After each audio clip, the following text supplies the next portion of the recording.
नमस्कार। देश काल में आपका स्वागत है। मैं हूं मुकेश कुमार। दोस्तों, सोशल मीडिया पर नीतीश कुमार का एक वीडियो वायरल हो रहा है। इस वीडियो में वो प्रधानमंत्री नरेंद्र मोदी के रोड शो में उनके साथ जीप में या जो भी वो व्हीकल है उस पर सवार हैं। उनके हाथ में कमल का एक निशान है, चिन्ह है, जिसे वो घुमाते हुए दिखाते हुए उनके साथ चले जा रहे हैं। इस पूरे दृश्य में बिहार के मुख्यमंत्री नीतीश कुमार बहुत दयनीय लग रहे हैं। बहुत ऐसा लग रहा है कि वो अपने जो चरम पर थे, जब जो उनके चेहरे पर आभा थी, जो उनकी शान थी, वो उससे कहीं बहुत बहुत नीचे गिर गए हैं। उनकी दुर्गति दिख रही थी।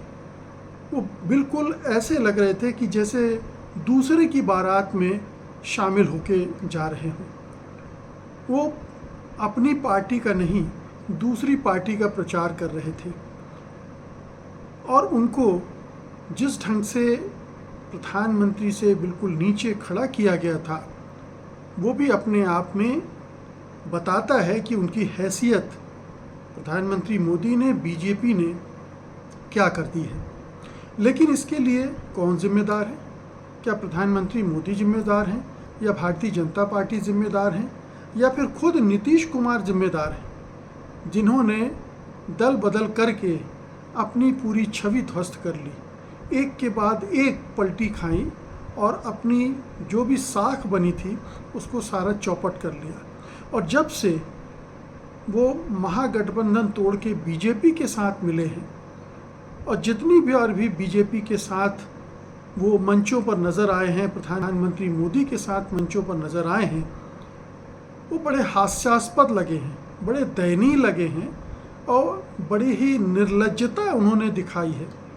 मसलन एक बार वो सफाई देते हुए नज़र आए कि अब हम कहीं नहीं जाने वाले हैं, हम तो बस यूं ही चले गए थे, हम अंतिम तौर पर आपके साथ आ गए हैं।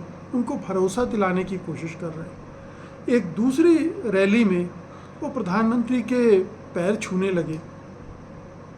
ये जो स्थिति नीतीश कुमार की हुई है, ये पूरे बिहार के अवाम में क्या संदेश दे रही होगी इस चुनाव के बीच में, जब प्रदेश का मुखिया इस तरह से व्यवहार कर रहा हो, तो उसकी पार्टी का मनोबल क्या होगा, उसकी पार्टी के प्रत्याशियों का मनोबल क्या होगा। 16 सीटों पर नीतीश कुमार बिहार में चुनाव लड़ रहे हैं। उन 16 सीटों पर उनके प्रत्याशियों की स्थिति क्या होगी, और न केवल उनके पार्टी के प्रत्याशियों की, बल्कि जो गठबंधन के दूसरे सहयोगी हैं, उनको अपना मुख्यमंत्री कैसा दिख रहा होगा, उनके मतदाताओं में उनके बारे में क्या चर्चा होगी। तो नीतीश कुमार का गिरना न केवल नीतीश कुमार का गिरना है, बल्कि उनकी पार्टी का भी गिरना है और एनडीए का भी गिरना है। क्योंकि नीतीश कुमार की ये जो छवि है, ये चौतरफा नुकसान पहुंचाने जा रही है। और इससे भी आगे की बात करें तो ये भी संदेश दे रहा है ये वीडियो, कि चुनाव के बाद नीतीश कुमार की क्या दुर्दशा होने वाली है। ये लगभग तय लग रहा है कि नीतीश कुमार को अब बीजेपी और बर्दाश्त नहीं करेगी।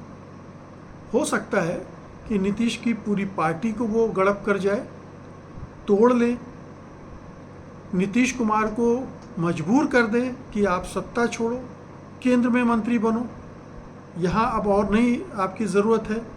और नीतीश कुमार के पास रास्ता क्या है?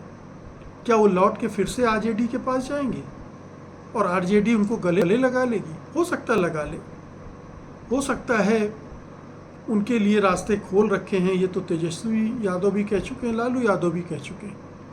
लेकिन क्या ऐसा करना, एक बार फिर पलटी खाना,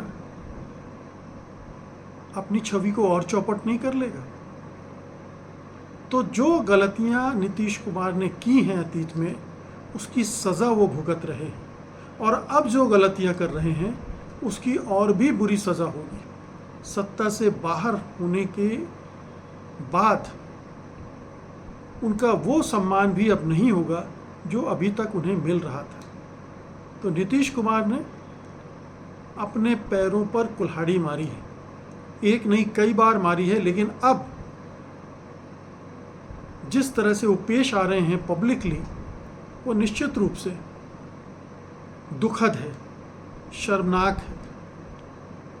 किसी एक अच्छे नेता को जिसे कभी प्रधानमंत्री पद का दावेदार माना जाता था, आज वो मोदी जैसे व्यक्ति के सामने दोयम त्रेयम दर्जे का नेता बन के खड़ा है, एक छुटभइये नेता की तरह खड़ा है, जिसकी कोई औकात हैसियत नहीं दिख रही है।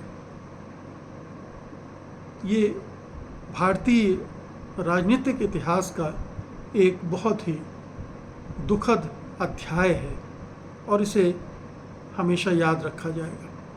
बहुत बहुत शुक्रिया आपका।